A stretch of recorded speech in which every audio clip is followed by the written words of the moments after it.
Hello, everybody. Welcome back to another episode of the D&T Wrestling Show, episode 8. I am your host, Daniel, the D in the D&T, joined by my co-host with the most, Tyler, the T in the D&T. Tyler, tell him how you're feeling and tell him what we're here to do today. What is up, D&T Nation? Yes, I am feeling great. I am amazing. Back after a long kind of little vacation. I just got a little busy with Mother's Day and everything like that, so we didn't get an episode up on Saturday. But there was a lot of wrestling that went on this in the past 3 days, so I guess 4 days. So we had Friday Night SmackDown, we had Saturday with Backlash, and then we had this past Monday Night Raw. So yeah, let's. I'll kind of. We're gonna go through SmackDown real quick. I'm just gonna kind of go point by point by point. Not too much to talk about. Not going to give a lot of input on it because it's kind of already passed, already been done. So we'll start with SmackDown, go to Backlash, and then wrap up with Raw from last night. So go off with SmackDown. Very weird that it wasn't in St. Louis because normally 9 times out of 10 the Friday Night SmackDown Go Home show is in the same city as it is for the actual pay-per-view, but whatever, not that big of a deal. So to begin, we had LA Knight and Damian Priest versus Jacob Fatu and Solo Sikoa. We had that match, and then it gets interfered with Drew McIntyre. Yep, Drew McIntyre, and he ends up standing tall. Not much more to say. Like I said, we're just going to kind of run through this. Then we had a Jimmy and R-Truth kind of thing in the back. We had then a Drew promo. Again, like I said, just going to kind of run through this as fast as possible so we can get to the actual chunk of stuff. Then we had Chelsea Green mourning the loss of her title to Zelina, and Zelina wants a tag match. We don't know who the tag partner is. We get Chelsea and Piper Niven out in the ring. We have Zelina make her entrance, and then we finally get Alexa Bliss, who comes back after a couple month hiatus since I think Royal Rumble or even a little bit after that. Pretty cool match. The match was definitely just Alexa Bliss is a great talent. We love Alexa Bliss here, and yeah, so there was that. Alexa Bliss and Zelina do get the win. After that, we do get a Los Garza attack on Rey Fenix in the back, and Andrade comes to help Rey Fenix. That kind of sets up for later in the night, a match between those two. Then Charlotte rolls in for an in-ring promo. Basically, she gets booed out of the building. She's like, if you guys keep booing, I'm just going to go. I don't need to deal with you guys anymore. I'm just going to leave. She ends up leaving. She literally just ends up leaving, and then Jade comes out as she's leaving, stares her down. Jade just tells Charlotte to basically get to the back of the line. Yeah. And then Jade's there now. Then it cuts to Nick Aldis in the back with Charlotte Flair. Oh wait, something happened with Jade, didn't she? Jade comes out. It was just like Jade kind of, ran into Charlotte walking out. Because she had her match after that. Oh yeah, and then there was a commercial. Okay, and then then the camera cuts to Nick Aldis in the back with Charlotte Flair, and then Nick goes, Charlotte can't keep throwing these temper tantrums, and then she's just like whatever, and she leaves, and is stopped by Alexa Bliss, and Alexa Bliss says we need to talk. So there's that in the works right now. Hopefully we get to see what happens with that on the next SmackDown. Then we actually have Jade versus Nia, the number 1 contender match that we got announced last week. Now Nia dominates the first part of the match. Jade ends up doing a cool spot where she actually picks up Nia and does a Samoa drop on her. Yeah. And then Naomi kind of interferes, and then Tiffy attacks, kind of gets in, and then basically the end of the story is that Nia ends up beating Jade Cargill off of just distractions from Naomi. Then we get the Street Profits coming out, saying that they're the best. And then Fraxium comes out and it's like, well, we want to fight the best, be the best. Now, mind you, Street Profits are injured. They're playing off these injuries. They have wraps around their knees and their waists and their hip and all that type of stuff. So they're obviously not at 100%.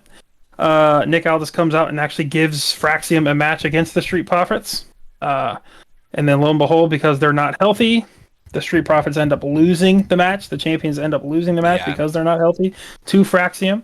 Um, so there's that. Then we get Aleister Black and Carmelo Hayes. A match that we kind of anticipated the week before because of their little stare down. I didn't think we were going to get this early, but Aleister Black does end up defeating Carmelo Hayes. And then we get into the main event of the night, Andrade and Rey Fenix versus Los Garza. Andrade and Rey Fenix do end up catching the win, and there was a stare down slash like betrayal Breakup. type of thing. Yeah. Yeah, breakup with Humberto and the Los Garza, like kind of Daniel was hinting at before on like a kind of face Humberto run. And then we get John Cena comes out with the same thing, no just music, but no flashy, nothing like that. Starts talking, says he's the last real champion, and then we get a decoy Randy Orton trying to attack John Cena while he's talking or holding up his championship. And John Cena's like, nope, hold up. That's not it. I'll reverse what you're trying to do, AAU. And then John Cena's like, yeah, screw you, Randy. And then the real Randy comes out and actually RKO's Randy. And then that's the show leading into Backlash. I just spoke a lot. Any thoughts from SmackDown for you? Let's see. Let's kind of go back through. I'll see if there's anything that really. I mean, it's the notable things, I guess, that wouldn't have a lot of overlap with what we're going to go over here in a minute, being Backlash and Raw, would be Alexa Bliss coming back. So Yep. that's a big deal. Really, only because a lot of people have been speculating and being the rumors have been, well, nothing is going to happen with her until something transpires. And I think we actually did talk about this on an episode. So it's like, oh, she's not going to come back until the Wyatt Six do something. They just said, Mm-hmm. okay, screw that. Like she's not hurt. You know, she's a good talent. People want to see her, so they just put her out there with Selena. And I think they are friends in real life, so it kind of made sense. And there you go. It was fun, right? But it wasn't anything crazy like the match itself, I guess. It was Yeah.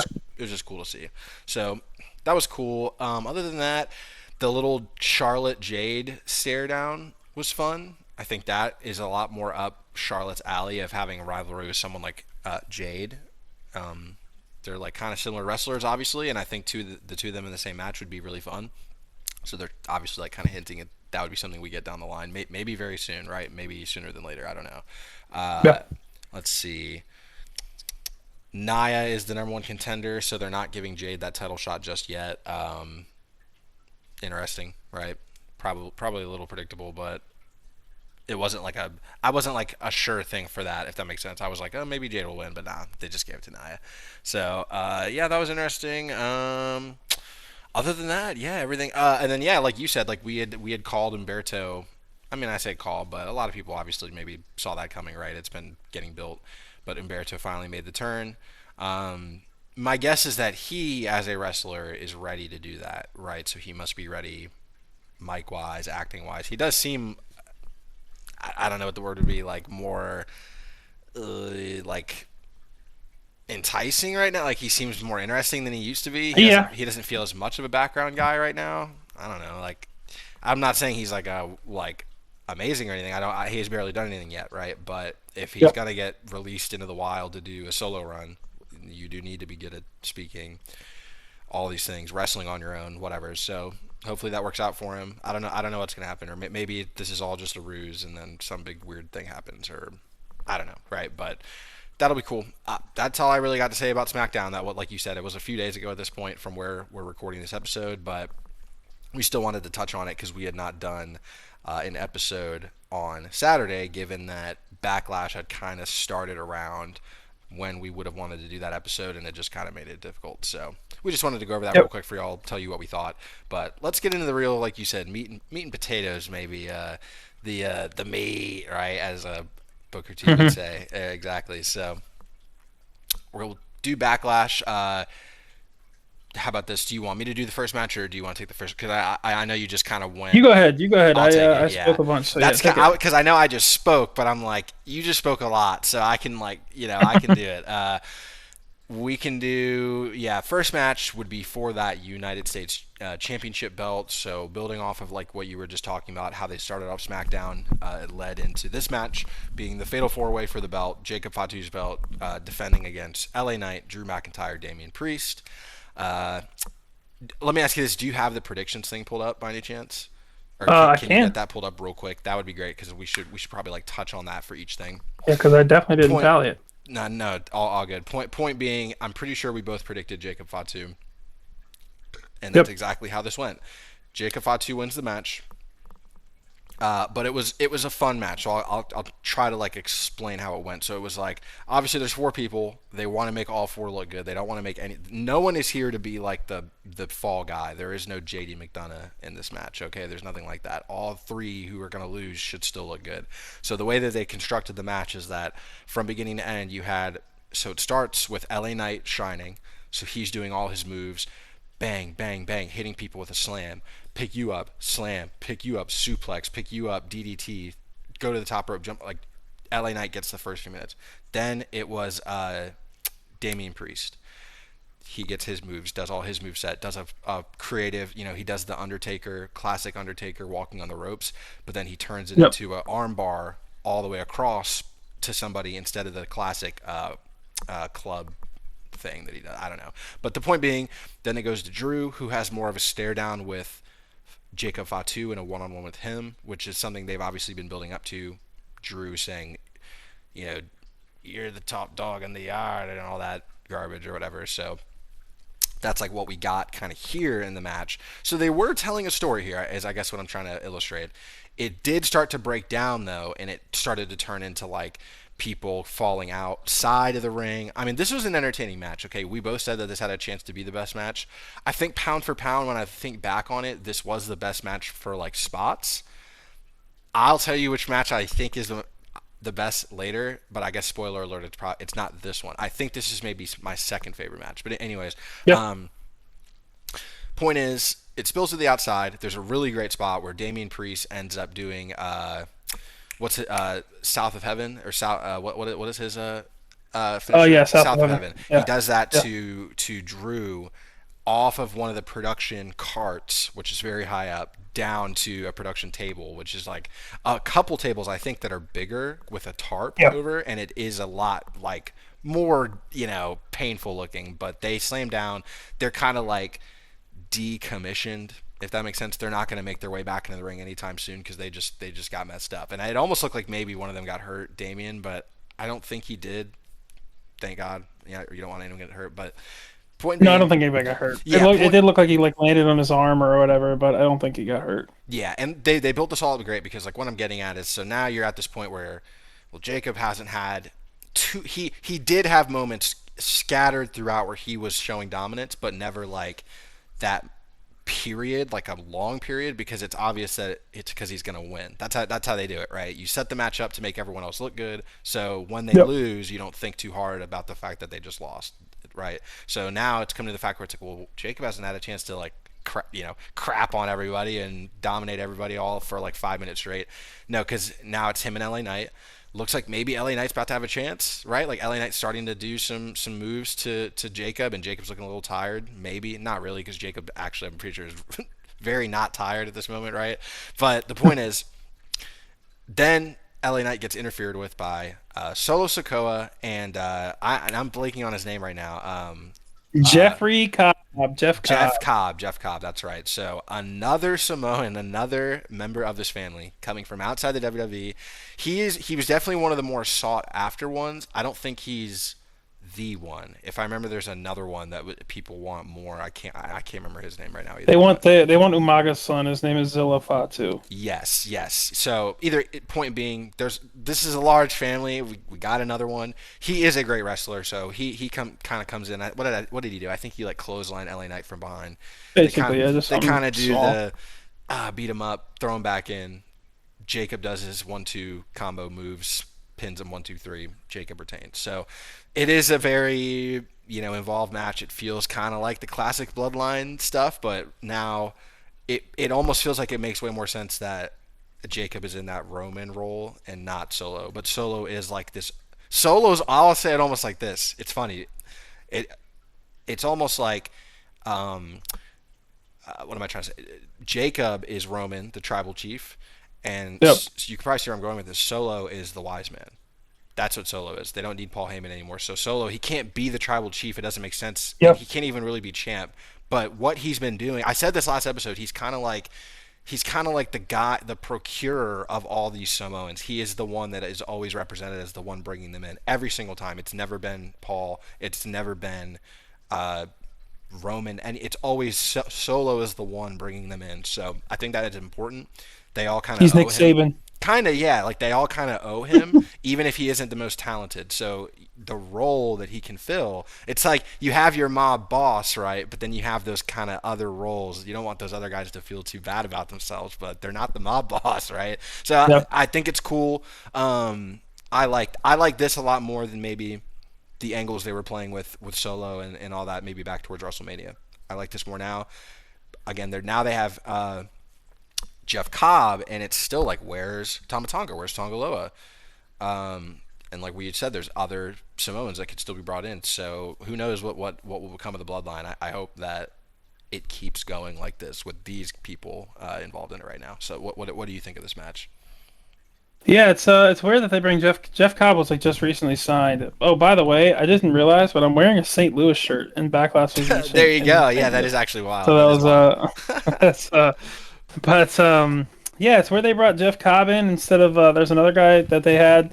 He was signed with the W. He's been with the WWE now for like a year, but they haven't introduced him. Is called Hikaleo is his name. Oh yeah, yeah, that's right. He's like this giant, like 7 foot Samoan dude or whatever it is. I've never seen him. This I know from dude, this bloodline story watching. is never gonna end. He could It's that never. someone like that. I didn't realize he was that big. I'm gonna be honest.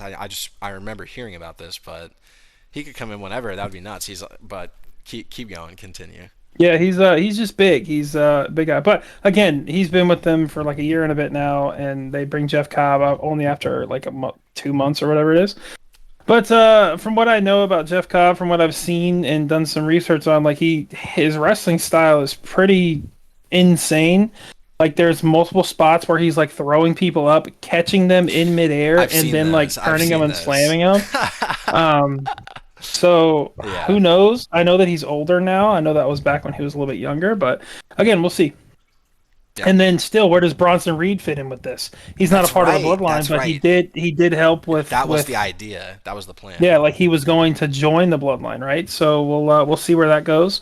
But no, the match was good. We both got the correction of Jacob Fatu retaining. It looks like that. It looks like we're not done with Drew and Damien. It looks like that's going to be like a trilogy match type of deal. Um, Gives him something to uh, do, kind of thing. yeah, give them something to do until John Cena is done with the title or whatever. Anyway, Hmm. um, so yeah, no, the match was good. I liked it. It was definitely one of the better matches. I mean, honestly, all matches on this card were They were pretty all good, really in good. my Yeah. opinion.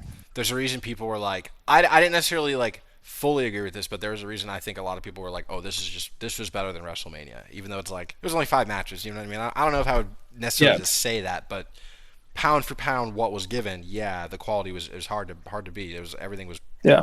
above board, right? Given the lack of storylines for Yes, yes. all of that, they were just good matches. They were just really good matches. So yeah, Um, nothing else to say. What were you gonna say? I was just gonna ask you, like going forward. So now it's like, okay, U.S. belt. It's still with Jacob Fatu. Kind of looks like this is like the bloodline belt right now. Yep.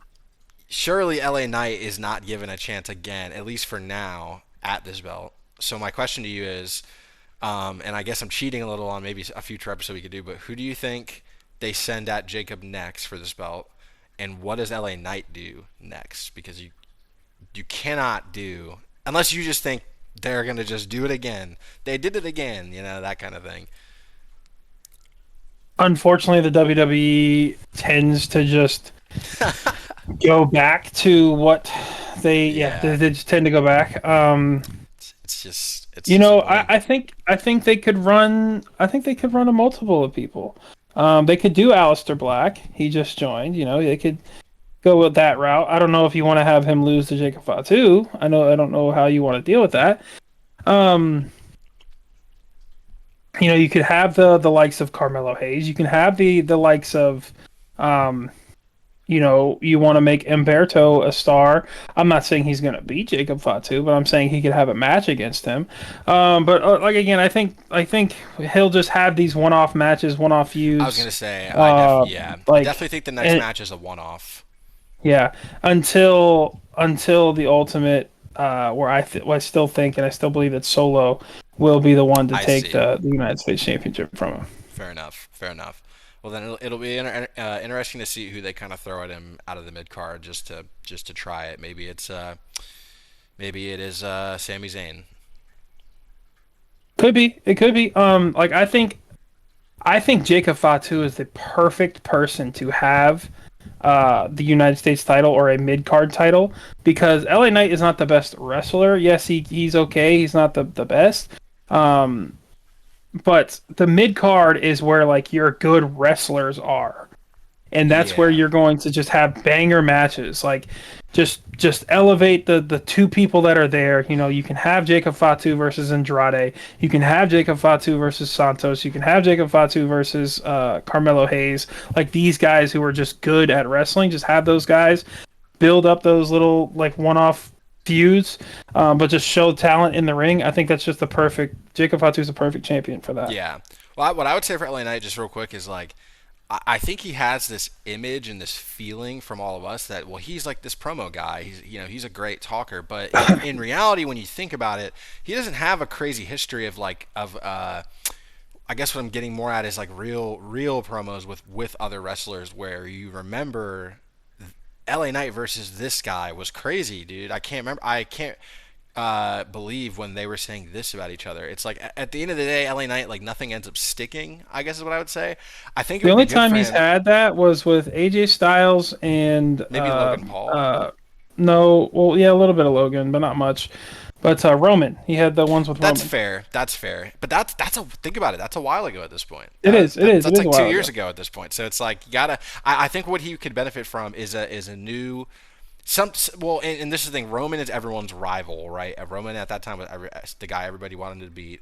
AJ kind of fits. What I'm getting at is what LA Knight could use right now is kind of what Damian and I suppose Drew Yeah, are kind of having. Someone to he needs, just yeah, you to know go back and forth on. go Just back and like forth and you, everybody you have cares. one like banger line, I have one banger line. You have one banger line, I have one banger line. Like that type of I stuff. would almost say LA Knight needs Um, to be like as a face. He needs to be a little like vulnerable. He needs like something needs to be taken from him, so it's believable that he's fighting for something. Because okay, maybe that's what I'm saying. Like he's never fought for something. He's always just been like literally, yeah, that's what yeah. It's like no, okay, I agree. it's a little one dimensional at a certain point. Maybe it would help to have a real story behind something. But that's all I'll say on that. Yeah, We can he's kill only that to been in death. like But yeah, major feuds with like mid carders, really. So they exactly. haven't. So I'm ready to see. I think this is how. I think you end the chapter here with LA Knight for the mid card title, and you move him to the main card, the main event. Yeah. If that means moving him to Raw and going after the World Heavyweight Championship or whatever. Yes, it is a little bit crowded. We'll get to it in Raw because I have a little bit of comments there. But we'll see. We'll see with LA Knight. But you Maybe know what? you know what? Maybe there is one step exactly that he can take forward, and that is just right at John Cena, and that's just Could who's be. next. And they do give him like a chance. He still loses, right? But it is I mean, because the an last time we angle. seen John Cena, the last like official time we seen John Cena, he was tagging with LA Knight, Exactly, exactly. So there is a and you can history. pull something like that. There is a history, but that's that. That's the four way, the LA Knight. All of them. Jacob Fatu, Drew, Damian Priest. There's a lot to look forward to. Yep. We'll be touching on them a lot. But yeah, do you want to take the next thing, or do you want me to do Yeah. the next match as well? Okay, go for it. Nope. I'll do the next one. The next one is the Women's Intercontinental Championship match between Becky Lynch and Lyra Valkyria. Um, Mind you, this was one of the best matches, if not the best match of the night. Their styles clash so well. They really, really do. Yeah. Um, yeah, they have so much chemistry together. A bunch of just near pinfalls, 2.99s, like a bunch of them, a bunch Yeah. of counters. Like you can tell that these two wrestlers like have a history together and know each other so well from training. They know how to counter their own moves and stuff. Like you've seen a lot of manhandle slam counters and a lot of Lyra finisher counters and all that type of stuff, right? There was just so much going on in this match. Um, just again, so much to even just remember. Basically, the outcome of the match was Lyra basically retained clean. Yep. She pinned her about So 2/3 now. I know that I think you had Becky I winning, did have correct? Becky winning. Yeah, I did get it So wrong, unfortunately. I ended up having Lyra winning. I had Lyra winning of different reasons, but I still had Lyra winning. So That's all right. um, Because you she had did Bailey win. being involved, right? Yeah. She did win based off of like a cheeky roll up. So like even Becky, I'll just spoil a little bit. Even Becky on Raw was like, she didn't beat me. Like it was like whatever. I beat her because I did more damage to her or whatever, like that type of stuff. Anyway, she Lyra did get, I think, I don't even know if from that's what we true. know. Like, I don't know if it's true either because they're kind of playing it up, but she like covered her nose. People think she broke her nose, whatever it might have been. I don't know when it could have happened or whatever, but um, maybe jeez. that's just to keep her off TV for a little bit. But anyway, so yeah, Lyra does end up winning off of like a little cheeky roll up after so many again counters and near pinfalls and just all of that. So again, a top tier match. They're the feud I don't think is over. I think we're still going to get variations of Lyra and Becky and even like I said, Bailey still coming in. I think that's still going to be a feud that Yeah, they had too because good of a match to end it right there. I think they had way too good of a match to end it right there. no, this is probably one of the more. It's like the one meme like hands up. This is one of the more entertaining rivalries right now. Let's be real, it really is. Like this is one Yep. of the more. These people have a history, and I think the audience immediately clicked with it, and it's been hard to look away ever since. It's the most interesting Lyra's been. Becky is someone we've all wanted back for a while. She is back. Now she's immediately inserted into this. It's surrounding a belt that's new. It just everything adds up to make it awesome. And like you said, if you're kind of a savvy fan like we are, especially like Tyler like is the one who predicted it, Bailey should be coming into this anytime, any moment now. It should be happening. So Yep. you know, it was already pretty good. It should only get better. I would be down. I would be down if the next, maybe Lyra has one more mid card, kind of just random Friday Night SmackDown, or I guess would it be a Monday Night Raw defense against Yep. someone? Just give someone a Yep. chance.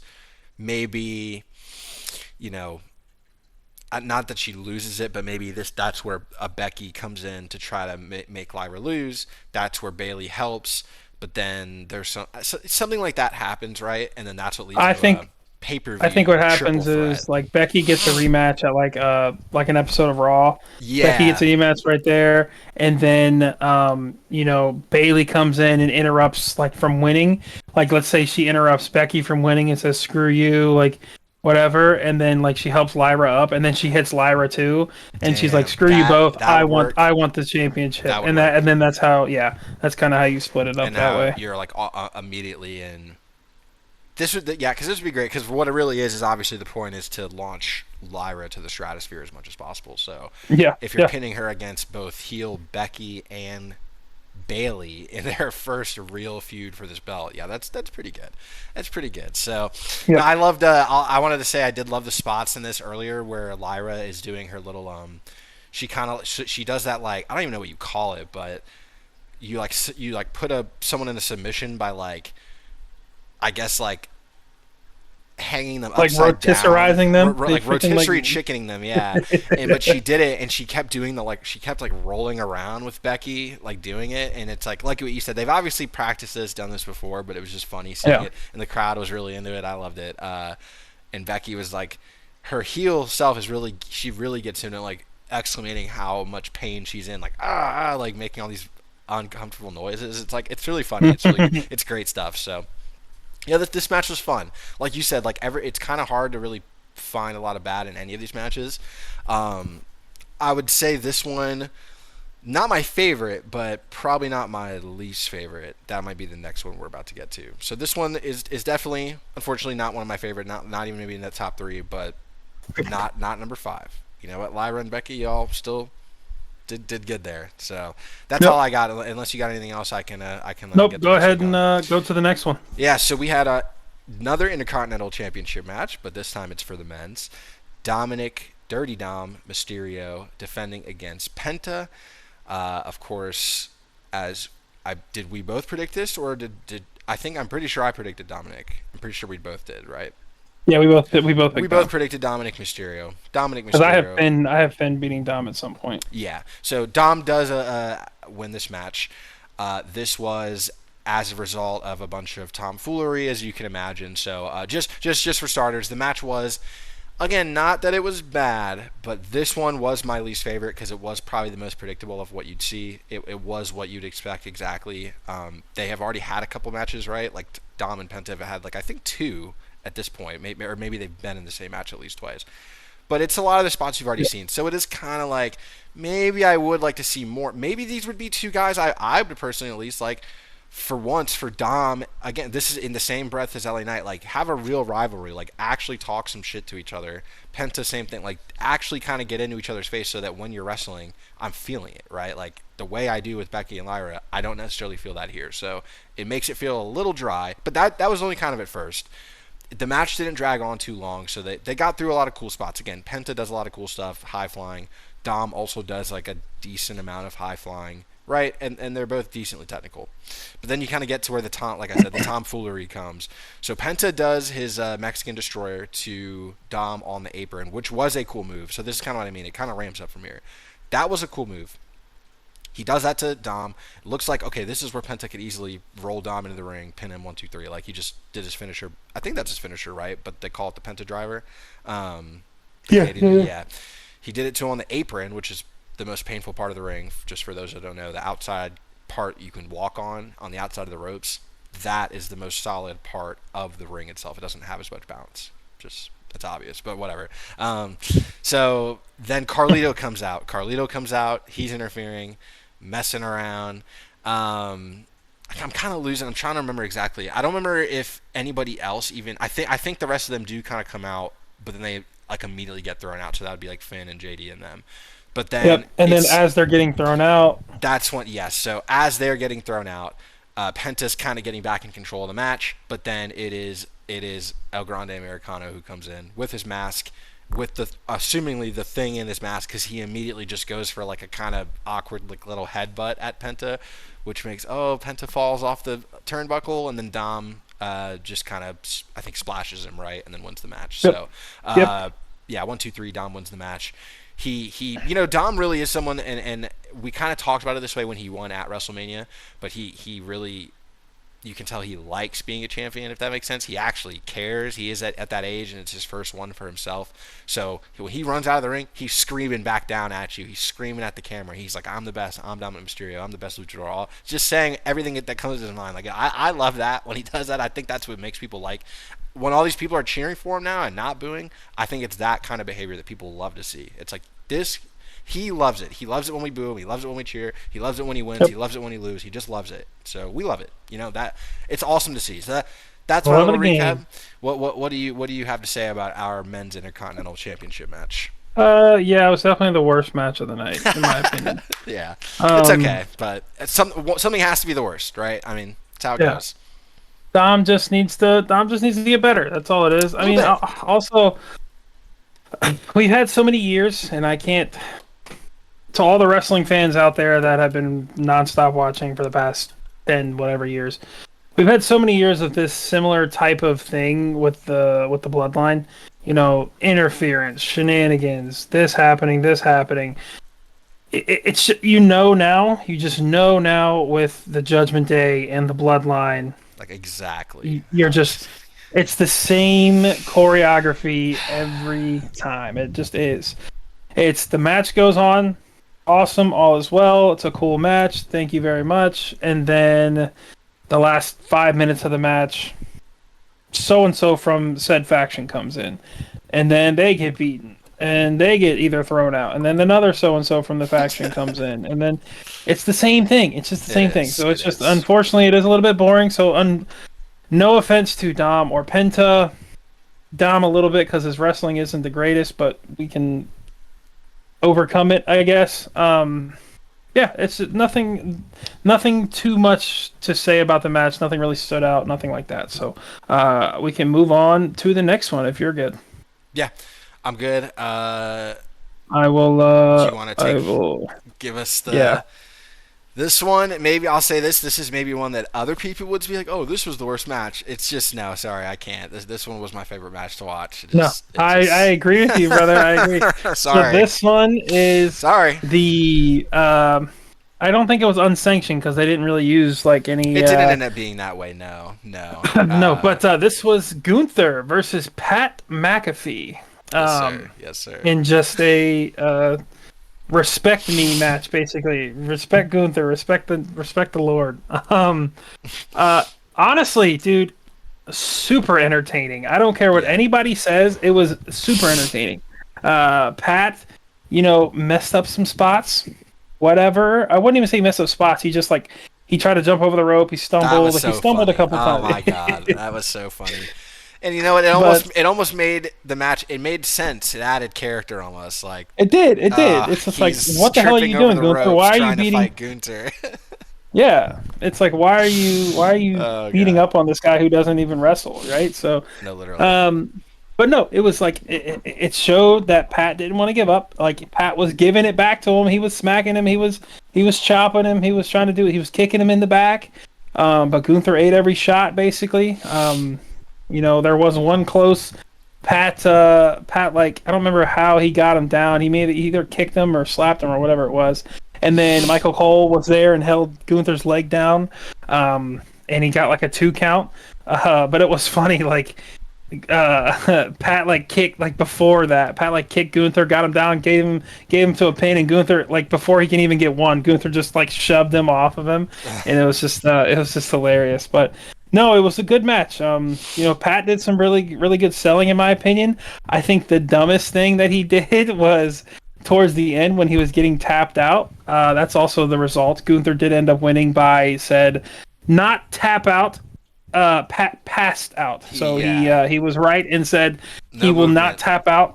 He will not tap out. He won't. So Gunther has a tap He out loss was against Jey Uso, and Pat McAfee did not tap out at all. So to the same there's a little move. bit of storyline there. So, but Pat was like, I don't know why he was like shaking his arm like this I every just. single time, like, and Oh then he'd be my like, and then he's like, oh god. no, I'm here, and then I'm here, It's like, I don't It's know what he was so doing. hokey. It's so hokey and just like, oh my god, bro. But what can you do? Hey, again, it's Pat McAfee. He's not Yeah. a full time wrestler. Again, I thought the match was awesome. Like, just go back and watch it. Like, it was, again, just a slap fest, a meat fest. I think Gunther matches, or like these brawler type matches. Like, remember when we were talking about Jesus, Rusev and Otis, yeah. Otis? I think these like meat fest freaking meat fest matches are just more entertaining because they look like they just actually hurt. It's like you're just Yeah. smacking, you're just hitting, you're just doing all that, right? I just think those are more entertaining matches because you like the moves seem like they're actually doing something. And Pat went on his show on Monday and like showed all the bruises and everything that he had. So like he was actually getting Jeez. tore up. He was actually getting tore up. I So believe it. again, I love the match. It was great. Again, one of my favorites, if not my favorite match of the night. So yeah, what do you think? No, I agree. My favorite match of the night. Pat really just does. He has a knack. He has the eye and the understanding of how to make these matches matter. He is he. It is like he's coming at it exactly how a fan would, because that is what he is essentially doing. He's a commentating most of the time, and he's a commentator that is really just a fan, right? He didn't come up to be a commentator. He just kind of became that. So he brings that into the match, and I think that's why you get Because that's like old school Hulk Hogan garbage that you would have seen back in like the Yeah, yeah, 60s and yeah. 70s. And I think that's what Pat is like. Almost, he knows man. If any of y'all watching this that are a fan ever take a clip of what I was just doing and put it on the internet, I'm coming after you. And I uh, was kind of doing it too. I was kind of doing it too. So it's and okay. I'm playing. I'm playing. It's But okay. the point is, Pat was doing some crazy shit, and I think he was playing it up. Like, yeah, I'm really crazy for doing all this, but no, like the tripping over the rope, for instance, so that was not on purpose. But it's just funny. Like, it's just, and he gets back up immediately and keeps kind of going.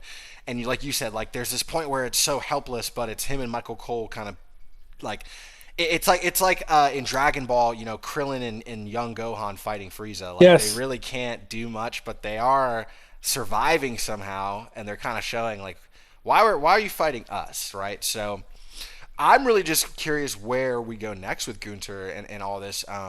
I guess we saw like he is kind of like saying he wants to And become that gets to heavyweight. my point Yeah, at Raw too. I'll we'll get to mention it once we that. get there. Sorry, But sorry. it's But when it comes to this match, just really fun.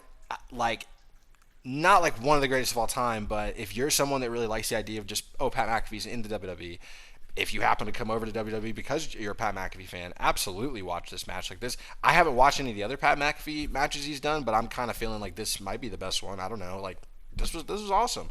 This is how you do a squash only the match. biggest stage. Yeah, this was like Well, I lied. No, I think WrestleMania I two know he. years I was gonna say ago. I know he did a WrestleMania match, but Yeah. the point is like Gunther does amazing matches. This was a really creative way to do a Gunther match with someone who's not like a Kiro Tozawa, but he is like okay, he's out of shape, but he's a punter, so he has those punning kicks or whatever, and he was incorporating Yeah. that. That was awesome. That was like really Dude, he even fun. did that little head like handstand thing. I was like, whoa, that's crazy. I know that was cool, and that got the crowd.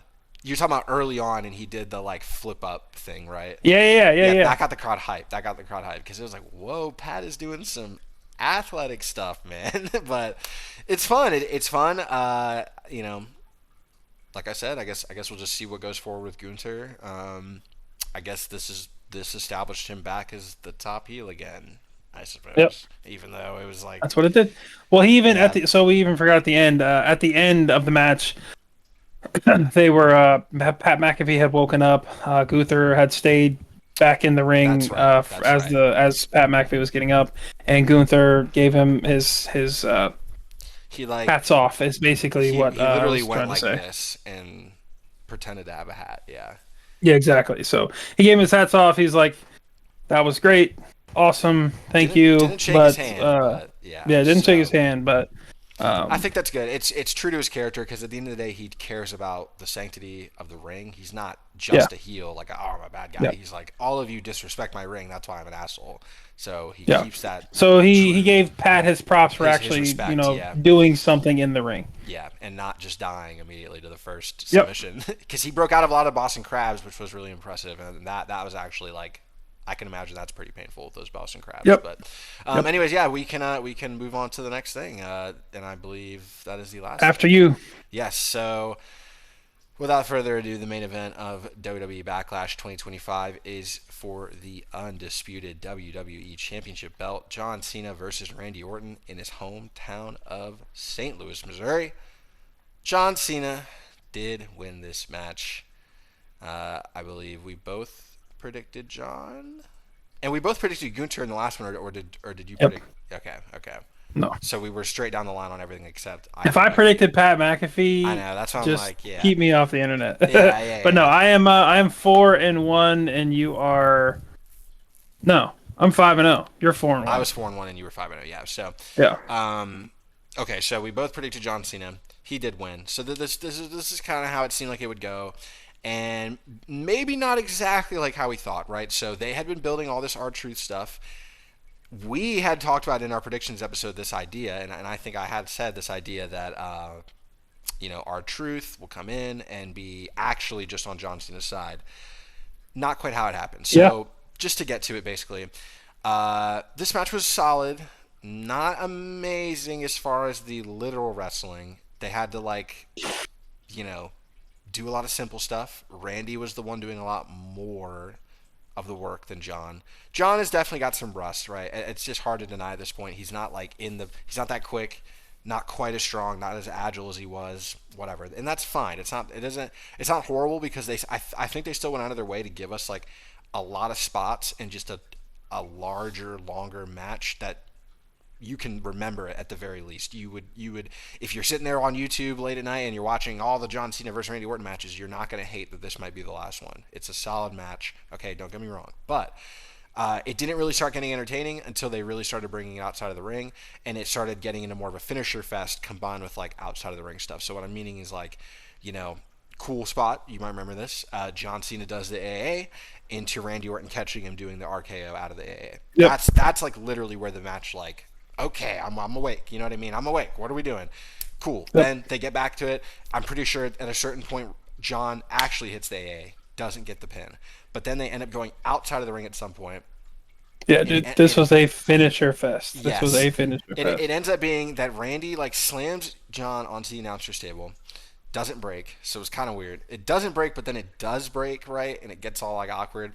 But then they kind of get back up, and Randy's like, okay, I gotta put John away. Like this guy's crazy. Like I think he had done at least two RKOs at this point, and John had done two AAs. So then it's like, well, this next spot that you're talking about, 100% was not planned. It was supposed to just only be, I'm assuming, the announce table. So because the announce table didn't go crazy, Randy, he takes it upon himself to go under the ring, get a table, picks John up, and AAs him through the table. So it was a cool spot. Everybody goes crazy because everybody was chanting like one more, because the table didn't fully break on the announcer's table, so they go one more time. And I will say, I think made a point about this before.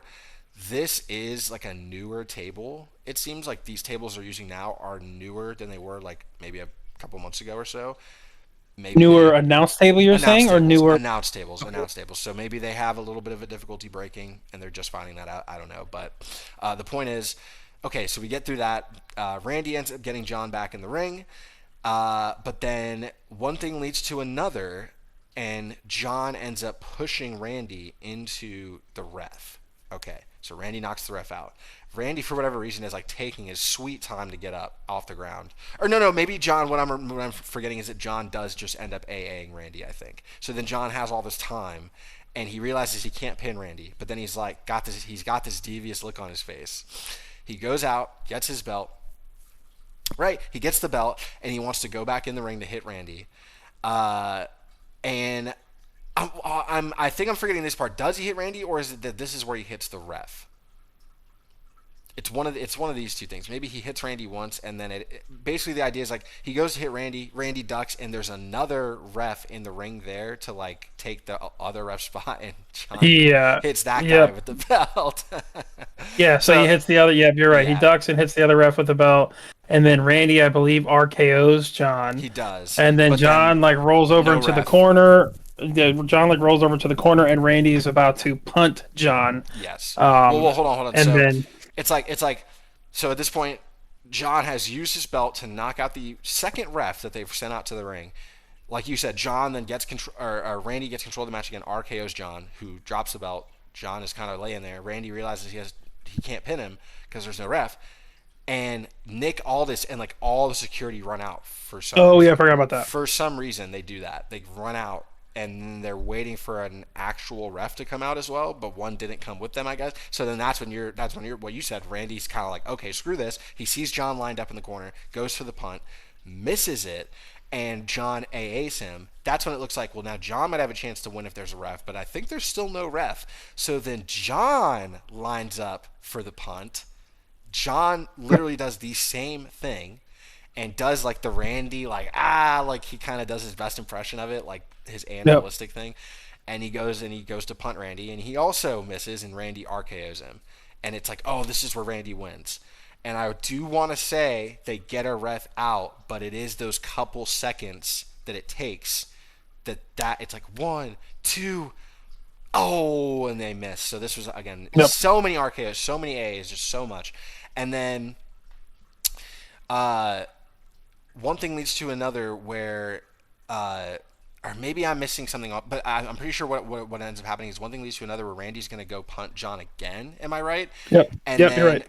R-Truth this is where I was talking about our truth. Our truth just randomly runs in, just randomly comes in and steps in front of Randy.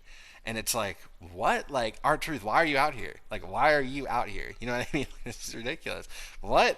And it's like, Randy, like, looks around, and just RKO's our truth and rolls him out of the ring. Yep. And then he, like, kind of gets set back up for John again. He's like, okay. As soon as he kind of, like, realizes what's going on, like, I got to get back focus on John. John just, like, I think John just hits him and AAs him. Sorry, He low blows him. No, he low he blows him. low blows him. That's right. From behind, he low blows him, and then does he AA him? Yep. Yeah. That Yep. okay. So a lot of moving And then parts puts him here away. at the end of the match. So there's a lot of just regular build up into this long sequence of events just kind of unfolding that lead Yeah. to ref is finally just there, ready to go. I guess John doesn't get DQ'd. Not that it matters because he would obviously keep the belt, but he did hit a ref earlier with the belt. Whatever. He does get a ref out there to do 1, 2, 3 off the AA to Randy off the low blow because our truth interfered in the match. So that's the match. Like again, it was solid. It was good. It wasn't bad. It kind of again, but I wouldn't say it really got entertaining until Randy hits that kind of RKO off the AA, and then it spirals from there into this longer, like 10, 12 minute long sequence, and then the match ends. Yeah. At the end, John does cut a promo right before we go to just black, so there is no interference at the end. There is no run in. There's no interaction with Randy or our truth. John just takes the mic. He says, "Cut my music," and he's like, "I'm not looking for like." Cheers or something like that. He's like, I'm not looking for cheers, I'm looking for competition. And he's like, and I don't care what any of y'all think to the fans.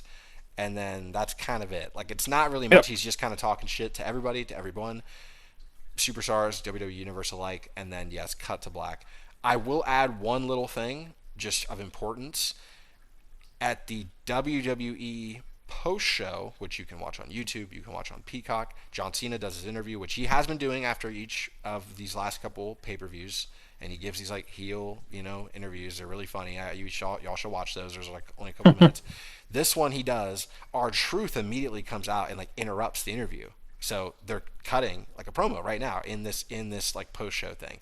He's talking to our Truth, and we're like, okay, what's gonna happen here? Like, is this like an alliance? So our Truth is like adoring John. You're the best, John. Like I was out there for you. All these things, and John's like, talking to him. Oh, thanks. Okay, I'm doing this. Like he's kind of like, get away. Well, He's he said if you well, say one more thing, it's going to be bad for you. he's like, hey, well, because didn't our Truth say something like? He said something like because you needed my help or something that really pissed John off. So then John was like, if you say one more thing, like you're it's gonna be Oh, black. something about you can't wrestle. It's like I don't know why they say you can't wrestle or He's like, I don't something know like why that. they say you can't wrestle. Like our Truth says that, and then John like Yeah. pauses exactly what he's doing and just looks, and he's like, if you say one more thing, or what was it? If you say one more thing, like Yeah, if you say one more thing, you're done or you're you're dead or done. whatever. And then our Truth is like, well, John, I don't understand. And then boom, he punches him, AAs him through the table, walks Yep. out. So our Truth helps John Cena off of literally stupid shit.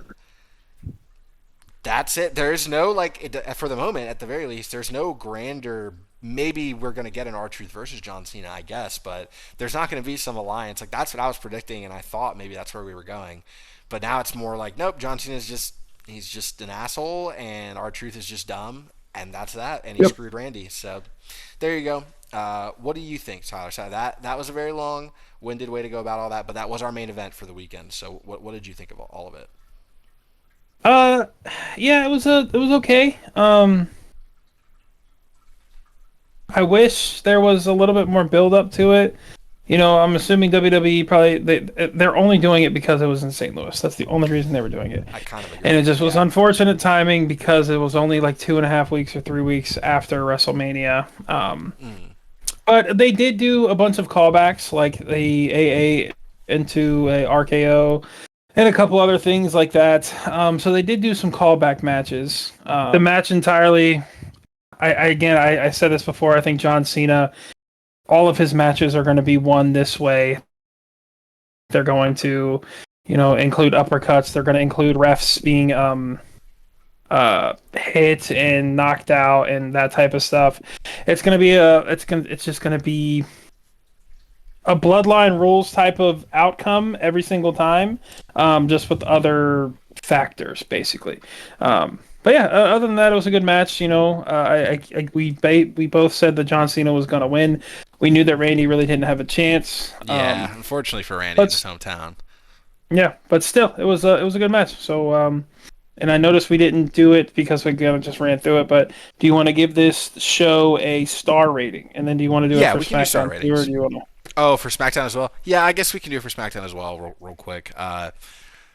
I'm just trying to think back on everything that happened. I'll just give that SmackDown like here. Let me pull up show notes. Oh no, I just clicked on something completely unrelated. I'm gonna have to close that out. Close. So for SmackDown, real quick, star rating on that. I mean, I actually didn't hate that SmackDown for what it was, like a right before, a pay-per-view type of show. So I will Yeah. just give it like a 3, just right down the line. Some things mattered outside of the pay-per-view. Some things helped build it towards the pay-per-view day before. It's not really much more or less than I can ask for. So right down the middle, 3. Or I guess 2.5 might be technically right down the middle. But what do you think for SmackDown, real quick? I was thinking a three as well. Yeah. Three because we got the Los Garza breakup. We got the number one contender match. We got Fraxium did defeat the Street Profits in a unhealthy. We got the return of Alexa Bliss. We got the yeah, that was, and then we got the John Cena thing at the end. So again, a three, nothing too exciting, nothing too bad. So yeah, and then going into Backlash, my prediction or my star rating for Backlash, I'll give it a 3.5. Okay. It could be a 4 if the Dom and Penta thing was a little bit better for me. Because I really, like I said, I really like Lyra and Becky. I really like the I shouldn't even say I really like the Fatal 4-Way. Fatal 4-Way was good. I didn't like the ending. Yeah, that's fair. I That's just totally fair. another Bloodline member, Just predictable. whatever, Yeah. whatever. But the Gunther match was great, and then the John Cena was. Actually, you know what? I'm gonna leave it at a 3. I'm gonna leave it at a Now that 3. you're I'm not thinking gonna about do a it, 3.5. yeah. Yeah, because yes, the show was better than what the storylines there gave us, but still, there was not enough storylines to make me care and matter a little bit more. So yeah, I'm just gonna keep it at a 3. Okay. No, that's totally What fine. about you? Yeah, for Backlash, I will go with what you were going to do, which was 3.5. I was bordering 4 myself, and then I was thinking harder, and I was like, I don't love the idea of these like 5 match cards on pay-per-views. Like, That was another why? thing. It was very short. It was only You're literally yeah, you're it not getting was promos, so what?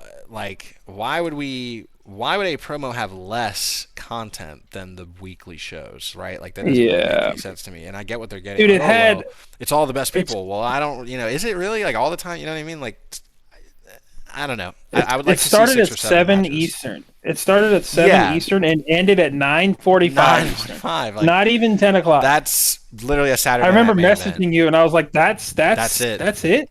Yep, yep, I yep. was like, "Okay, all right. Well, I It was guess I ridiculously have the short. rest of my Saturday night. I guess." Yep. So So it's hard for me to go any higher than 3.5, just given the lack of content, and that none of the matches were so monumental that I'm like, I'm always gonna remember that. So nothing like at the end of yeah, the day, why would I give it anything higher than just like above average? You know what I mean? Like, yes, every match was good, no match was bad, but that's why you don't get like a 2 or 2.5, right? dude. So Especially for rating it past the at least the last 2 backlashes that we watched.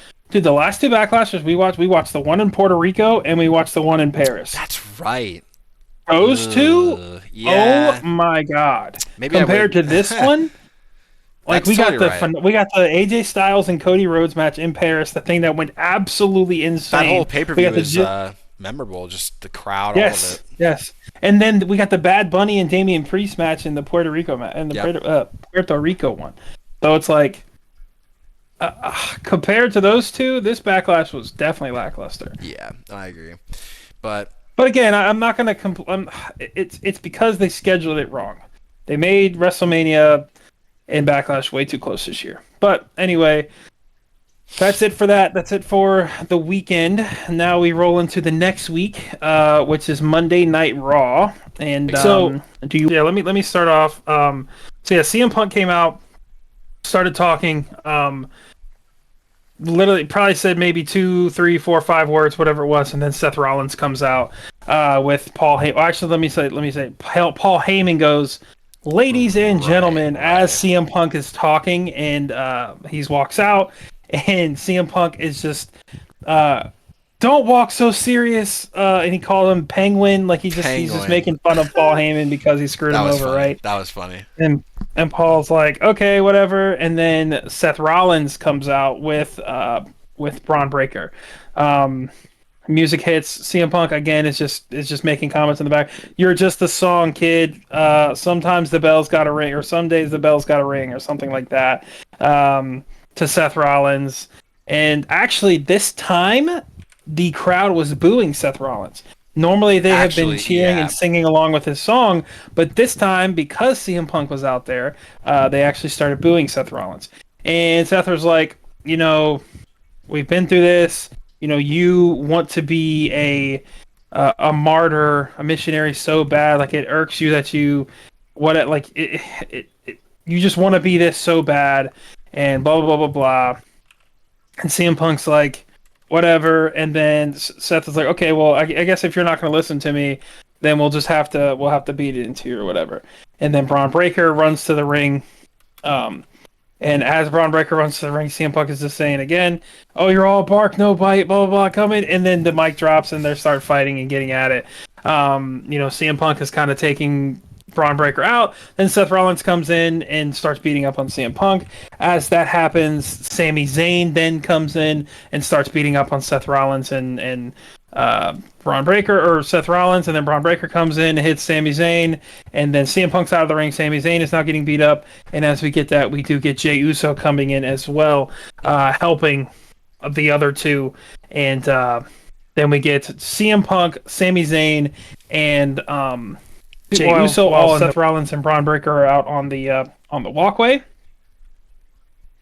And I don't know if you noticed this, but the last picture was like the Shield with Dean Ambrose, Roman Reigns, and Seth Rollins. Mm. Okay, Go I'll have to back watch. and Yeah. watch, go back and watch, because Sami Zayn he's in the same spot as Seth Oh Rollins was. God. Oh He's no. like feet back. He's like feet back. Sami Zayn has the chair, and he's like looking at CM Punk like he's gonna smack his I back. see. I see. I'm Yeah, telling you, that go back that and did watch it. feel It's suspicious. That whole it's arrangement. Yeah. Dude, Okay. dude, it was like identical, identical. Go back and watch it. Just go back and watch like the last little bit of that, and you'll see exactly what I mean. Okay. Um, so yeah, Sammy looks like he might be turning. Who knows? I don't know, because later on we'll get to it, but we'll see. We'll see what happens with Sami Zayn. Um, but yeah, so that ends there, and then we go into the first match of the night, which I'll let you take over. Again, sorry for interrupting. I just didn't watch the match, so I please, don't you know, take no, it no. over. I don't. That's totally fine. It's not like you really missed a ton with this match. Not that this wasn't entertaining, but what we got was Penta kind of getting his revenge, I guess, on Chad Gable. So not technically El Grande Americano, who is, like I said earlier, that's who interfered with him to lose the Intercontinental Championship belt Well, to. Chad Gable interfered the week before, Well, so right, it right. makes sense. Yeah. But either way, this is now Penta actually getting to fight Chad in a match, just one on one. Ivy Niles Mhm. there, just kind of trying to help Chad. But this match ends up being pretty, again, fun to watch in the sense that it's like two really good technical wrestlers. You know, obviously Chad's like a lot better at not botching like Penta does, but Penta has like a wide move set, that kind of thing. So Yep. it was fun, again, fun to watch. You had like Penta doing a decent amount of high flying things, and like Chad was really good at selling the different like flips and bombs, and like obviously like the Penta bomb, he did that to him like a once, but it didn't get him down it quite at first. But then what we do end up getting is that Chad did try, if I remember, they tried to kind of like cheat at the end, but it didn't end up working. And then Penta just gets like a clean pin on him, 1, 2, 3, after hitting a Penta driver on him. So again, it wasn't like you missed a ton. There's not a lot for me to go in on. If that, you know what I mean. There's not even like Yeah, yeah. a spot that I really remember. It's just Penta. This is that first match of the night. Penta got a chance to fight Chad, and Penta won. So I would actually say Okay. the more important American-made thing comes later. So Okay. yeah, Penta won. Perfect. Yeah. Penta So beats yeah, Chad. from there, I was watching. So, yeah, I have no comments on the Penta Chad Gable match. I'm Yeah, sure it was somewhat good because it they're was both really good wrestlers. highlights would be better to watch than a full match type of thing. Yeah. Okay. Cool. So okay, then I will take over the next thing. We do get the War Raiders. Well, first off, we get the New Day coming out, and the New Day are in commentary again for Yeah, the same exact thing. literally. Dude, I can't tell you. I just can't tell you how just repetitive What? or just it just Raw in general is just so repetitive right now. Something does feel weird Um, lately. I agree. it's I agree. It's yeah, it's weird. It's weird. So, but we do get the New Day out commentating on the War Raiders versus American Made, Julius Creed and Brutus Creed, Eric and Ivar. Um, we do get a little bit of a different outcome this time. You know, the match again. If you watch this match, go watch the match that happened like a week or two ago. Same exact thing. Nothing really much to talk about. The only thing is we do end up getting a new winner this time in American Made. Yep. We do have. I don't remember was it. Julius Creed that pinned? Yeah, they Okay. well, they did the Brutus bomb thing where like Julius puts him up in an electric chair and then Brutus like bombs him off. So I actually can't remember which one of them ended up rolling up the pin, but it was a tag team finisher to win it. So Yeah, yeah. It was probably Julius because yeah, they like yeah. him a little bit more. But so yeah, so we do get a little bit of a different outcome, and so yeah, we get the Creed brothers winning. Again, the same type of commentary, just not calling them fat this time, just more of A little kind of they were straightforward. just the commentators were like, well, everybody's saying that you're just afraid to wrestle people, like you're just afraid to wrestle. You're just running from people, and the New Day's like, no, we just want to wrestle the best. We only want to wrestle the best. Yeah, That's yeah. basically Sure, man. the Sure, man. entire conversation, and then them just going at Pat for losing to Uh, Gunther and that type of stuff, right? So, um, I will there's say not they much to were say. pretty complimentary of the Creed brothers when they were. So they'd be like, "Those are our boys. Those are our boys." Like they seem to be Yeah, okay, cheering for American Made in this match, which was yeah, obviously okay, interesting given that that's who wins and now they have to face. So yep, nothing other than that. I would note it was a solid match. Much more entertaining to watch the Creed brothers than the War Raiders. I think I messaged to you in our little group and I was like, getting like War Raiders again, yeah, dude, like right it's away. rough. I think they're getting. They must be. Maybe they should have been in our cut episode. I mean, I think we did. I think I did say them actually, but it's like. Yeah, I think you I think did. this is exactly what they do to people when they're about to cut them. They just like they drain the life out of them and get as much work out of them and make us like hate them almost. And then they're like, ah, well, I guess we're cutting you anyways. It's like okay, Well, there's just cool. nothing. There's no backbone to anything. There's no backbone to American Made. There's no backbone to because Yeah, it's like American Made is doing two different things right now. They're it's doing their like they have spread the thin. Chad Gable. They have the Chad Gable thing. Like I will say, we're getting a lot of American Made. We got like four pieces of Raw. That was another a thing for me. It's like, where is the roster?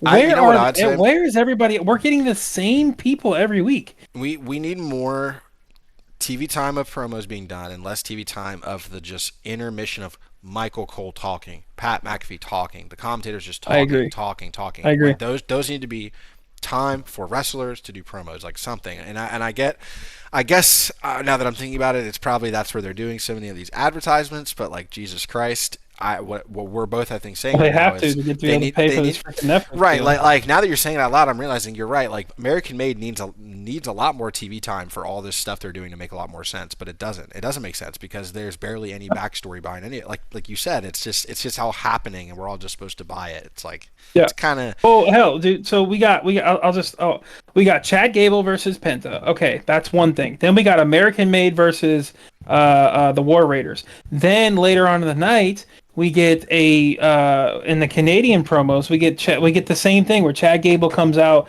and says El Grande Americano is my favorite wrestler, all that type of stuff. We get Oh that yeah, again. yeah. So it's like we just get these, and then technically we That's get so another repetitive thing. too. We get another thing with the War Raiders in the back saying like, "Oh, well, now we're gonna make the tag match a triple threat match," and that's another American made segment. I'm not saying that like I'm not saying that I don't want American made. Like, yes, I like them. Wait, I don't understand Oh, because I didn't see that on the Canadian thing. Are you saying that? Are you? Or I guess maybe we'll get to that later. I don't know. But are you saying War Raiders end up? So even though American Made beat them for the number one contenders match, War Raiders are also now in that tag match for the yes, belt. What? yes. That's the dumbest shot. What? That is the dumbest thing I've ever heard. I don't want them in the match, dude. That's so stupid. That what? How are you gonna have? But like, where is the roster? The roster is so deep. They have I don't so know. many Yeah, wrestlers on the roster. Why are we getting the same things every single yeah. week? It doesn't make sense. You're right. Every single You're week. totally right. It makes no sense. And The past three Raws started with Seth Rollins, ended with Seth Rollins. We get a Chad Gable, Penta, and Judgment Day. And then all three we get Chad Gable, Penta, and Judgment Day. Then we get a New Day segment, and then the War Raiders with the match. One of those three in a match, and that's pretty much it. yeah, That's overall. We get that stuff every single week, and there's so many more. There's so many more talent in the actual yeah. roster of the WWE. Oh, and then we get in the past 3 weeks, we've gotten the EO stuff with EO Rhea and Rhea, the all other. them. Yeah, Yeah, it's just the same thing exact. every single week. Formulaically, yeah. I agree with you. It's getting really hard to just kind of take in over and over and Like over. that's It's like why I was like, I oh, don't it's feel like I'm 8:30. missing I didn't even much. turn Raw on. Like Exactly. I was just like, okay.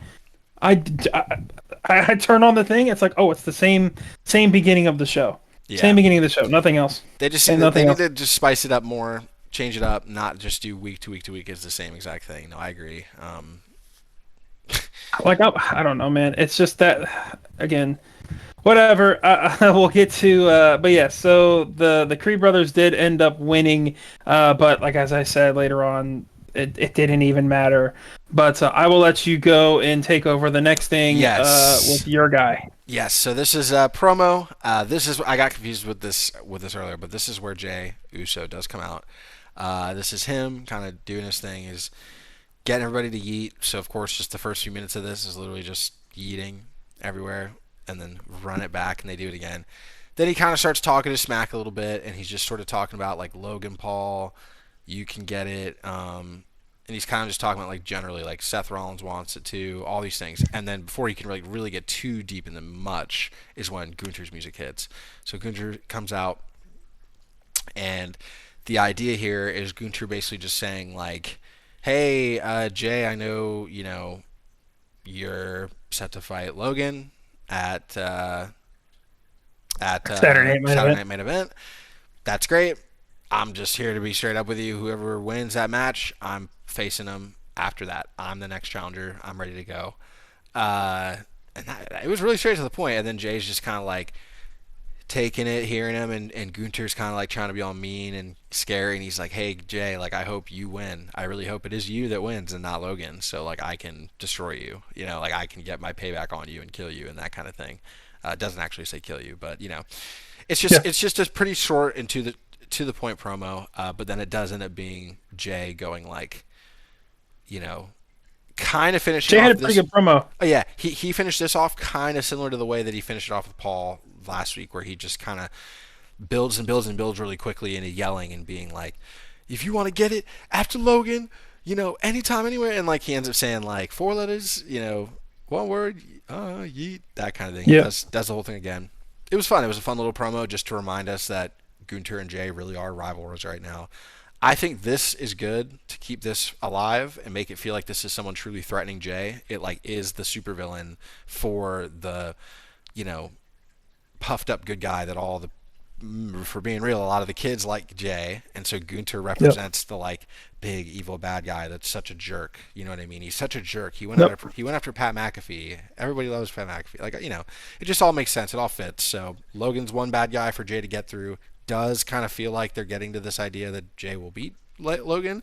I guess my mind's already starting to work and wonder why they're already starting to build a match after the one that we're getting. What does that mean, right? Like, what are they trying to get at here?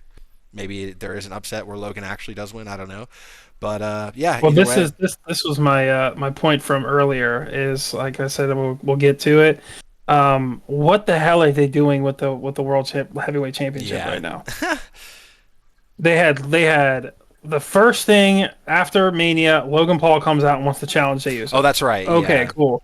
I thought we were getting that at Backlash. Then the next Nope. thing is we get uh, Seth Rollins gets a match on Raw for the title, and then now, like later on in Which the got like night, thrown out. Braun Which got Breaker thrown ends out. up yeah, which got thrown out. And then later on in the night, Braun Breaker attacks Jey Uso again still. And then now we have Gunther. We have Gunther's just three there. Yeah. people, three different people, three different segments and storylines, all phasing into the World Heavyweight Championship. What are we doing? Are What we are we doing? building Like, towards like a four-way? Is that what it is? Like there's no Seth, way they do that. Gunther, There's just no way because Logan. none of it, none of Seth, Gunther, or Yeah. Logan intertwine with each other. Yeah. The United States Championship match that just happened at Backlash, all of that stuff intertwined together. That's This true. has nothing. This has literally nothing to stand on. So I don't know. I don't know what they're doing. Like obviously Saturday Night Main Event doesn't matter. Logan's not winning because they No. shown that with Gunther now challenging Jey Uso, the winner. Uh, No, I just don't know. that's kind And of then what I where mean. does Seth Like, Rollins fall in it? It's like you've built Seth Rollins up to this big bad monster, and Jey Uso's not going to fall in line. So now we know that Gunther's not going to win in Phoenix in a couple weeks whenever he faces Jey Uso. So it's just like, what are we even doing? What are we doing? I don't know why they do this. It's the same type of thing with The Rock from last year, right after Mania, where we all year we were waiting on Rock versus Cody, and then The Rock has nothing to do with WrestleMania whatsoever. yeah. It's the same. I feel like it's the same Yeah, exact thing. that's also so rough. I wasn't even thinking about that, but yeah. Yeah, I don't really know what to say either. I guess that's what I'm getting at. Like I'm trying to really understand what's being built here because it's not super obvious to me yet, and it might be because they're not 100% sure either yet. So if that's the case, big sigh. It's unfortunate. The Triple H booking, admittedly, has been a little rough as of late. Maybe not as good as like a year ago. I think they've just taken a It's 2 month been vacation, weird. brother. It's been weird. I think Yeah, they've just taken a vacation. something's It's just been like, off. okay, y'all do what you got to do for a little bit, and we're just gonna go on a quick vacation, and then we'll come back, and then we'll grind. I think that's exactly what happened. Yeah, something's been different. So hopefully things kind of turn around and they hear the kind of criticisms. But we'll see what it is. I mean, again, maybe and maybe it is some grand thing that they are building. We just don't see it yet. But until I get a whiff of a big grand story being told, I'm not gonna give them credit for that. So, yeah. If there's nothing else you got on that we can go on to the next thing, which is just like a match. Yeah, nothing from me. I can take that one. It is now the two Bullet Club members, the former Bullet Club members, in AJ Styles and the Prince Finn Balor. Multiple times we've seen these guys fight, whether it was in WWE or even outside of the WWE. And the match was good. I love AJ Styles. To me, I think they gave him more pyro. I think they're giving him more stuff. A little I think more, yeah. I think they're going to do a big AJ Styles push here soon.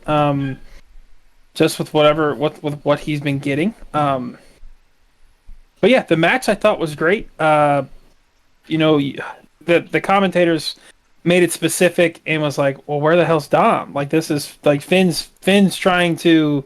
So they're kind of turning the tables on Dom as well, because JD and Carlito are out there, but not Dom. Like, so Pat's like, well, where's Right. Dom at? Where's Dom? Like, Finn is doing this for Dom, so where's Dom? And to my knowledge, Dom never shows up in the entire match. No, he didn't. He didn't. So it's interesting. It's interesting. Yep. And then Judgment Day ends up kind of screwing over Finn Balor. No, I'm sorry. No, I'm sorry. The match goes on, and then Penta comes out for whatever reason. Penta comes out. I know why, because they've been messing with, like they've been messing with him Payback, in the yeah. matches and stuff. But so Penta comes out, does his thing. Finn Balor gets distracted. Then AJ Styles jumps over, hits his phenomenal forearm, and then AJ Styles ends up winning the match and beating Finn Balor. And then I'm assuming that gives AJ Styles the number one contendership now to the IC title. I think that's how that worked, because he beat It's Dominic, or not Dominic, Finn. Yes. So that was kind of what he was like going for there. He was trying to be like, oh, I'm gonna come for that belt, and then Dom was like, oh, take care of this guy Finn. So I think the idea is kind of like, well, he beat Finn, so you sent Now, Finn publicly after him. So now, yeah, be AJ yeah. versus Dom. A little more Okay. believable that maybe AJ wins, but we'll get to that prediction at some point down the road. Yep. But all I'll say for this was, this was fun to watch. Like you said, it'll be interesting to see what they do with the whole Judgment Day. I just want to add, because I don't think we covered it, and I don't remember exactly where this happens in the show, but just for all y'all's knowledge, and just so you know that it's being said, maybe you missed it, but not you, Tyler, but you, the audience. But basically, we've seen 2 weeks in a row now where Finn Balor was talking backstage with Roxanne Perez while Roxanne is now on the main roster. So there is some speculation that maybe Finn is like laying the groundworks to turn from the Judgment Day and start off on his own, like join in with Julia and Roxanne and help them take those tag belts from Liv and Raquel, and also screw over Dom somehow. So that's something We that also seen Karrion Cross talking to the New Day in the back as well. I seen that. yeah, a lot of different weird heelish activities happening in the back, like to keep an eye on. But other than that, I don't have much to say. It was a fine match. We've seen, like you said, we've seen this match before. They're a bit older now, but it is just cool to see both of them in a singles match. But once again, we got Finn Balor. So Finn is just not winning all that often these days, but I'm sure he doesn't mind getting paid, I suppose. But yeah, we can go on to the next thing if you got nothing to say. I will say there was one thing that happened, Yeah. and they kind of double take themselves, because they ran out of time with this one, but it was a Canadian commercial type of deal, like how just like that you guys weren't able to see. Right. So I wouldn't have. Yeah, I see what you're saying. So it was A-Town Down Under again, up in the crowd, kind of like it was last week with the Grayson Waller saying, "Oh, I got a match for you," and Grayson Waller is talking to Kathy Kelly, I believe it is, and was like, "Hey, yeah, I apologize for last week to Austin Theory." Okay. And before Grayson really could get anything else out, Austin's like, "Oh, let me guess, like you're really, really sorry about last week and blah blah blah, like all that. But here, I wanted to make it up to you. Like I want to say that I forgive you. So I actually wanted to get you the match that you said you wanted against Sheamus. So it's you 1-on-1 against Sheamus next week." And then so Austin basically puts it back to him, and again, like I said, they literally ran out of time, because he was saying Sheamus, and then it cut out and it went to like real live time feed. So like later on after this next thing, it was where Sheamus was in the back talking to Adam Pearce, and he's like, Adam Pearce was like, "I got you with that match against Grayson Waller." Okay, so they kind of just tie the bow there. Okay, yeah. Good call out. Good call out. So Sheamus versus Grayson Waller coming up, further showing the division between Austin Theory and Grayson Waller. So cool. Yep. All right. Well, cool. If there's nothing else, I'll take up the next little thing here. Our second to last event of the evening. So this was a promo for Becky Lynch coming out. I'll keep this short and sweet. This was basically the whole idea here is that Lyra, her coming back, helping Lyra, and then turning on her is what established Becky as a heel currently, so a bad guy. This promo was just her keeping that established, like just reminding everyone, I am still a heel. This is why. I don't think I actually lost to Lyra and blah blah blah.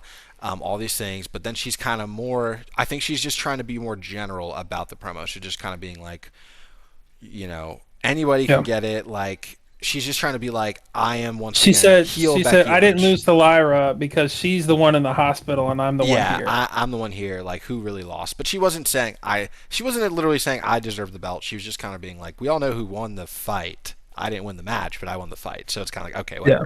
whatever. But she is more just generally saying like, no woman back there in the locker room is tougher or stronger than the man. Something along those lines. Like, no one Yeah. has more grit than the man, or something. Right? That's how she ended it, and it was just a big way to Yeah. get the crowd to be like, "Woo, Becky! Like you're a heel and you're mean now." That was it. It was just she didn't even really call anyone out by name other than Lyra, and maybe she mentioned Bailey.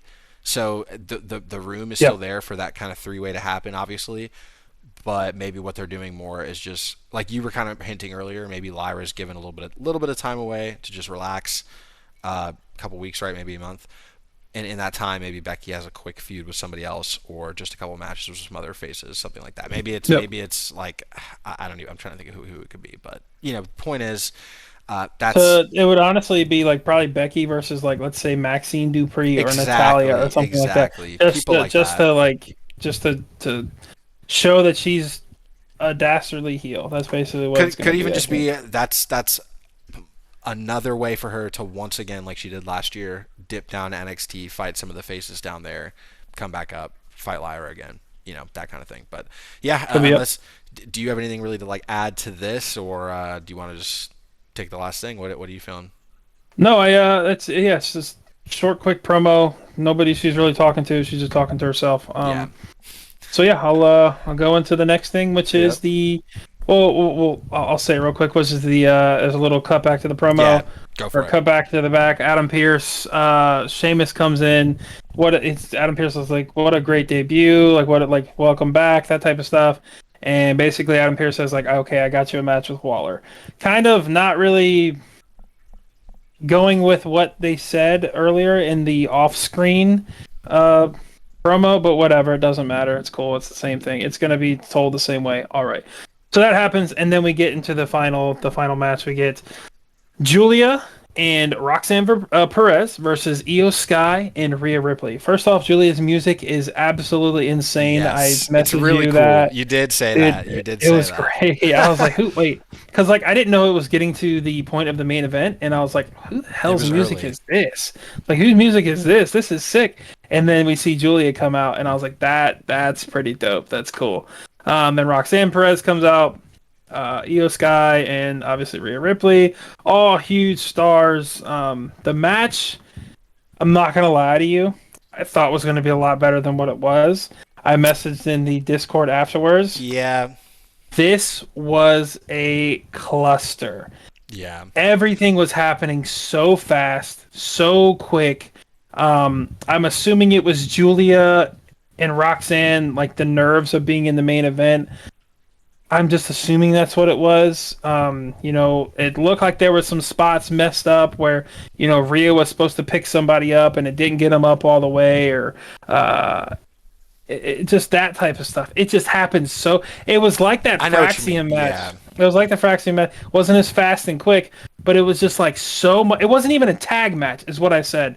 It wasn't even a tag It. match because Yeah. literally halfway through the match, they weren't even tagging. They were just all in the ring at the same time. Whether Rhea was standing on the apron, whether it was Julie on the apron, Roxanne, Io, whatever, and then the other two were in the ring.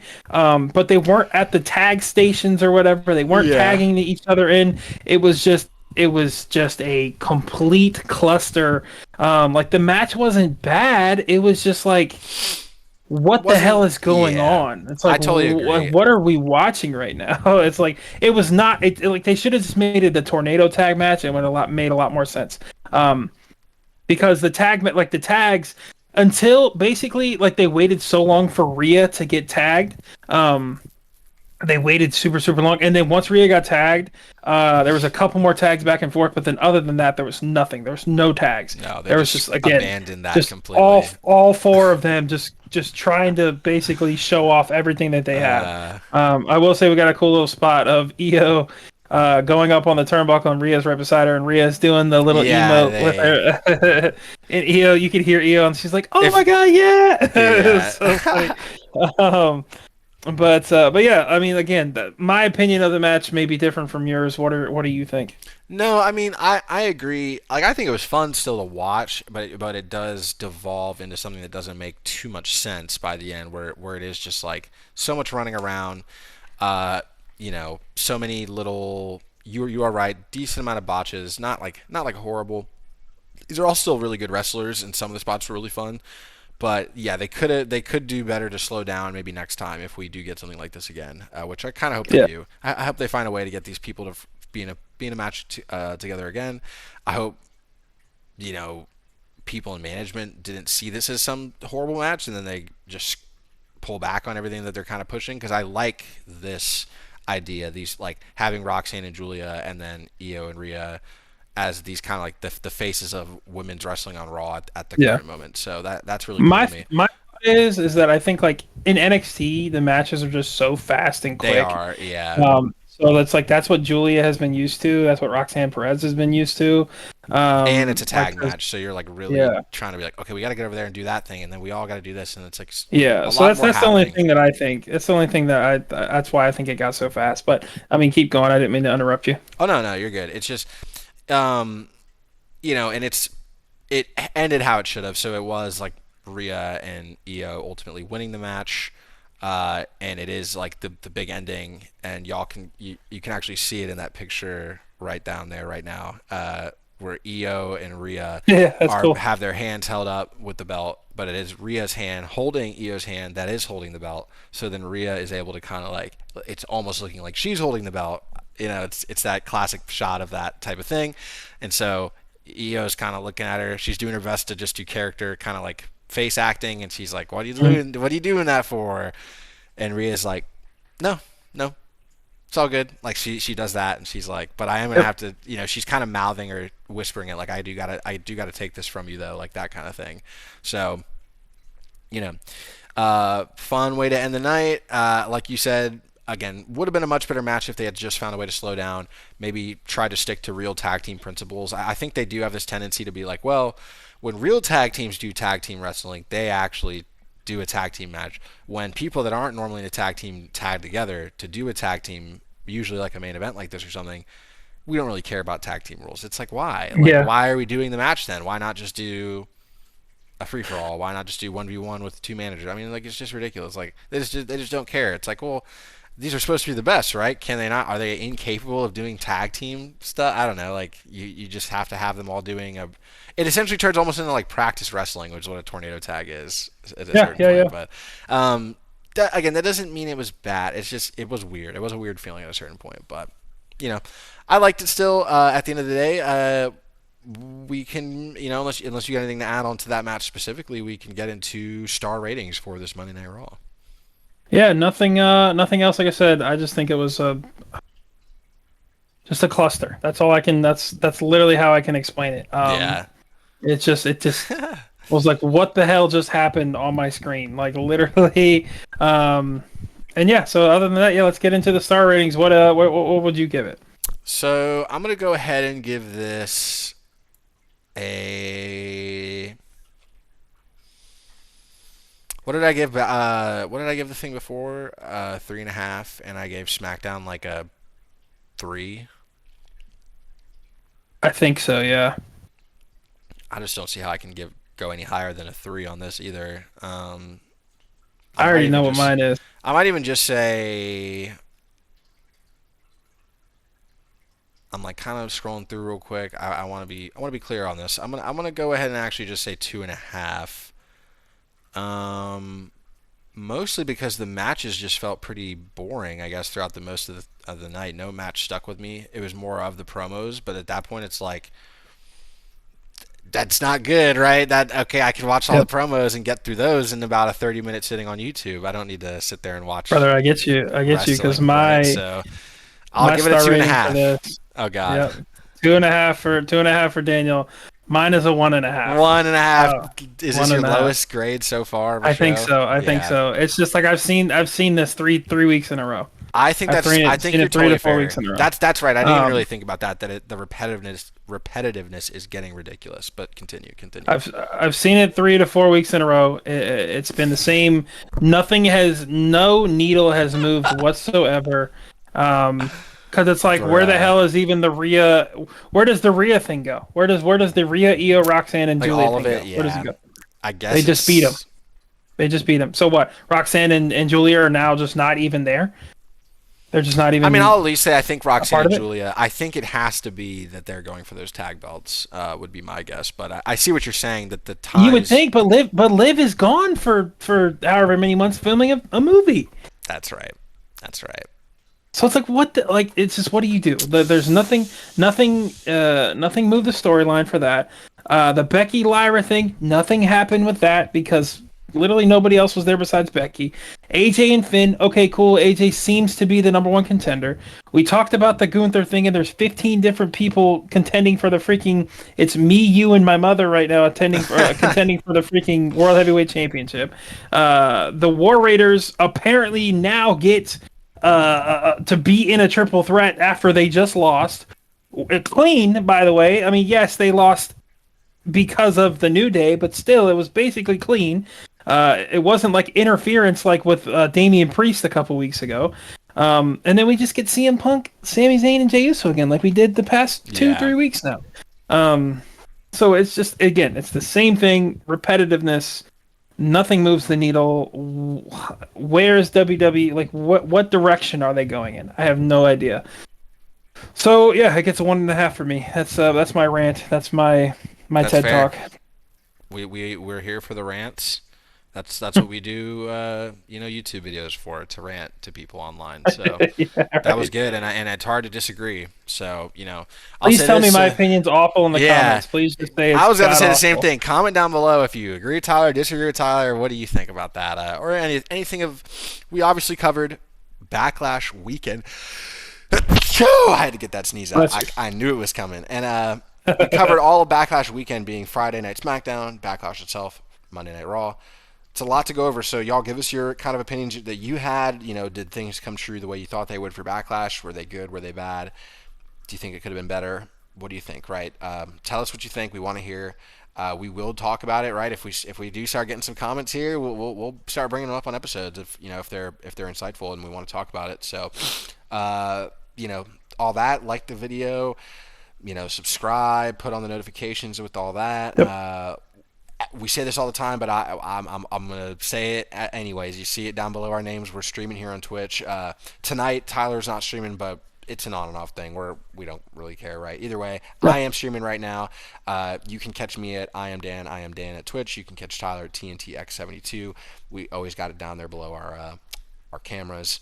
But yeah, we want y'all to be interacting with us, talking to us, and we want to know what y'all think. So yeah, Yeah, if like you're that's if you're watching this on yeah, YouTube, and you see the videos, we do stream on Tuesdays at 8 p.m. Eastern.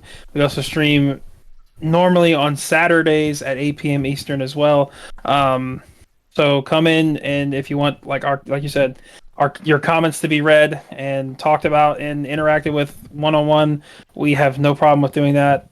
You don't have to tip, you don't have to do anything like that. We yeah, just will have a conversation with you right we're then and there. talking. So again, if you're on the YouTube and you want to come join us every Tuesday and Saturday at around 8 p.m. Eastern, where we talk about the most recent show that just happened. So Yeah. Yeah, that's what we got for y'all. It was an exciting weekend. A lot of good stuff to go over. Maybe some bad, but also some good. So it's exciting. And as Tyler kind of just alluded to, we will be back this Saturday. We will see what happens on Friday Night SmackDown. I guess this would be the SmackDown after Backlash, and we will then go over it on Saturday. And yeah, if you happen to catch this episode between now and then, like we just said, come on into the Twitch. Come on in, talk to us, or at the very least, look out for that YouTube video to hit sometime next week. But And yeah. we might also be on Saturday, kind of watching along with. I Oh believe right. Saturday Oh night right. main event is here too. I'm so. So, well, That's right. Yeah, yeah, yeah. I think what we can do, Daniel, is do a somewhat watch along. Maybe not comment on everything that's happening because Saturday Well, night main event has we could proven not just. to be really a story mover or anything like that. But we can watch it, comment on it as we go, but also talk about the previous night's SmackDown Oh, that would be as that fun. works. That would be fun. Yeah, I think that's a good idea. So that'll be episode 9. I like it. All right, y'all. Yep. Y'all are getting just announced here a special episode 9 with. Again, that would be a perfect place if you want to have some conversation discussed on this episode, and then it's uploaded to YouTube. Come into the Yep. Twitch and talk to us, and we will discuss the things you want to discuss. It could even be what's happening right there and then on Saturday Night Main Event. So, yeah, Yep. that's all I got. Tyler, are you good to sign off here for episode 8 of I'm the DNT Wrestling Show? I'm good, my All friend. right.